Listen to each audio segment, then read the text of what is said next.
ہمارے ملک کے پڑھے لکھے نوجوان ڈاکٹرز، انجینئرز، اکاؤنٹنٹس پاکستان کو مطلب ہے چھوڑ رہے ہیں، نکل رہے ہیں یہاں سے.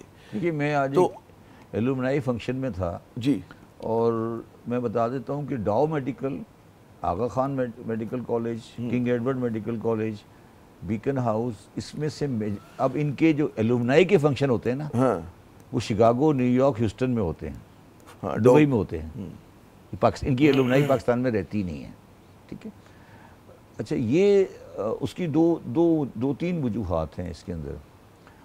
ایک تو وجہ یہ ہے کہ آپ کے اندر جو نوجوان ہوتا ہے نا اس کو معاشی فیوچر نظر آنا چاہیے کہ بھئی میرا جو معیشت ہے وہ مجھے ڈیولپمنٹ ہوگی، مجھے نوکری ملے گی، میری ترقی ہوگی. وہ یہ تو معاشی اس کے پاس معاشی فیوچر نہیں نظر آ رہا اس کو. اور کیونکہ جس طرح سے ڈالر اور روپے کی parity in the last time change ہوئی ہے ان دا لاسٹ 2-3 ایئر، اب باہر والا اتنا اٹریکٹیو ہو گیا ہے $280 کے اوپر کہ وہ جو پہلے اگر پرسنٹیج 100 تھی تو بڑھ کے سوال ہے 200 ہو گئی. سوال صرف کیا، میں خطہ کلامی کہہ رہا ہوں کہ صرف کوسچن کیا صرف معیشت ہے؟ میں اسی پہ آ رہا ہوں، یا لوگ کہتے ہیں میں اسی پہ آ رہا ہوں. تو نوجوان ہوتا ہے نا زندگی میں، نوجوان انسان، اس کو ایک ذہنی اور معاشرتی آزادی بھی چاہیے ہوتی ہے. سماجی آزادی، سیاسی آزادی، معاشرتی آزادی کہ اگر وہ غلطی کرے، اگر وہ غلطی کر لے، فار آرگومنٹ سے غلطی کر لے تو اس غلطی کو معاشرہ برداشت کر لے. خدا نہ خواستہ کوئی بلیسفیمی کا کیس ہو جائے، کوئی ایسی چیز ہو جائے، اس نے کوئی غلط آرٹیکل لکھ دیا، کوئی کام کر دیا، کوئی بلاگر کر دیا، تو معاشرہ اس کو یہ معاشرہ غیر برداشت، عدم برداشت کا شکار ہو گیا ہے. اب لوگ بچے یہ ڈرتے ہیں کہ یار اگر خدا نہ خواستہ ہم نے یہ کر دیا تو کیا ہوگا. تو وہ ایک جسے کہتے ہیں نا ایک اپنے سیکلوڈڈ ماحول میں رہتے ہیں. تو وہ جو معاشرتی ان کے اندر جو ہے وہ میں یہ کہہ سکتا ہوں کہ جو ہماری میں تیسری بات پہ آتا ہوں.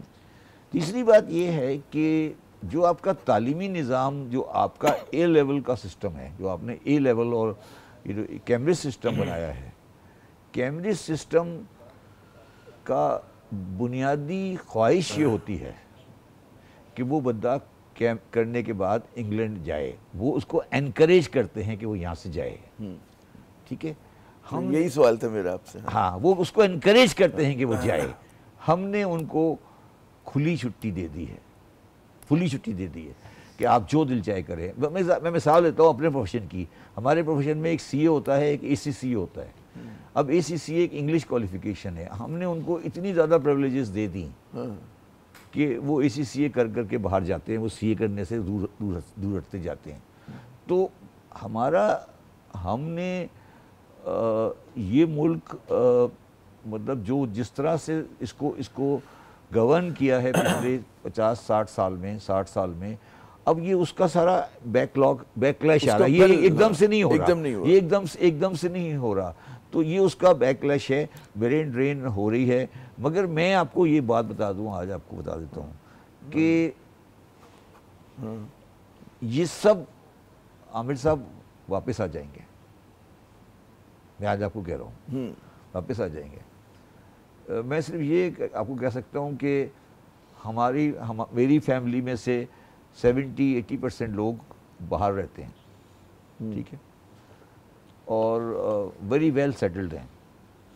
مگر جو ہمارا نیٹ ورک ہے وہ اتنا اسٹرانگ ہے کہ ہم جس وقت بھی انوائرمنٹ ہماری صحیح ہوگی پاکستان آ جائیں گے. یہ جو میں اس بات کو بڑھانا چاہوں گا کہ جو آپ نے ایلیٹ سکولز کی بات کی کہ وہ ایک ببل میں بچوں کو تیار کر رہے ہیں جو جڑے ہوئے نہیں ہیں، جن کی جڑیں پاکستان میں نہیں ہیں، زبان بھی نہیں بولتے، ان کو اردو بھی پڑھنی نہیں آتی ہے. ظاہر ہے کہ ان کو تو یہاں مزہ نہیں آ رہا. وہ تو اسکول کے دوران ہی ان کو یہ کہا جاتا ہے کہ تمہارا یو سی ایل میں ہوگا، تم ایل ایس سی میں جاؤ گے، تم یہاں جاؤ گے. وہ تو مطلب ان کے ساتھ دیکھیے پتہ نہیں آپ کو کیا اسٹڈی ہے اس میں. یو کے یو ایس اے کی one of the biggest exporter education ہے. جملہ آپ نے میرے منہ سے لیا. وہ دکان وہ اپنا مال بیچ رہے ہیں، آپ خرید رہے ہو. برطانیہ کی اس سے زیادہ مجھے یاد ہے، میرے پاس ہمارے گھروں میں ہمارے پاس پراپرٹیز تھیں جس میں الجیرین، فلسطینین، ایرانین اسٹوڈنٹ آ کے پاکستان میں پڑھا کرتے تھے. ایک دو نہیں، مستقل بڑی تعداد میں ہے. ہاں کراچی یونیورسٹی میں مجھے یاد ہے. تو پھر وہ سارے کہاں گئے؟ 30 تک بچے اتنے فورنرز کا الگ ہاسٹل وہ سارے کہاں گئے؟ ہاسٹل الگ ہوتا تھا ان کا. آپ نے آج کل آپ کا ریسنٹ جانا ہوا کبھی کراچی یونیورسٹی؟ کافی عرصہ ہوا مجھے. آپ جائیں. میں جاؤں گا. آپ جائیں. وہاں سے جا کے پروگرام کریں. جا کے نہیں جائیں اور پھر آپ اسے کمپیئر کریں جامعہ بن نوری کے ساتھ. دیکھیں یہاں پہ آپ گھٹن کو نہیں سمجھ رہے. جو لوگ اس گھٹن میں وہ جو اس طریقے زندگی میں گزار رہے ہیں ان کو پورا حق حاصل ہے اس طریقے سے زندگی گزاریں. مگر جو آدمی اس زندگی سے نہیں رہنا چاہتا اس کو بھی تو زندہ رہنے کا حق دے نا. یہ سارا ان لوگوں کی ناکامی کا عکس ہے.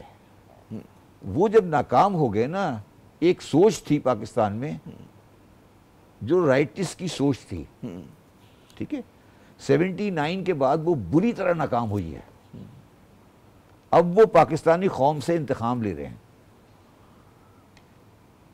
وہ پاکستانی قوم سے انہیں یہ بات پتا ہے کہ ہم کسی بھی حال میں بیلٹ باکس پہ نہیں آ سکتے. کوئی بھی وہ جان دے دے ہم بیلٹ باکس پہ نہیں آ سکتے. تو وہ آج پاکستانی قوم سے انتقام لے رہے ہیں اور ان کا انتقام جو ہے اس نے پاکستانی قوم کو تباہ کر دیا.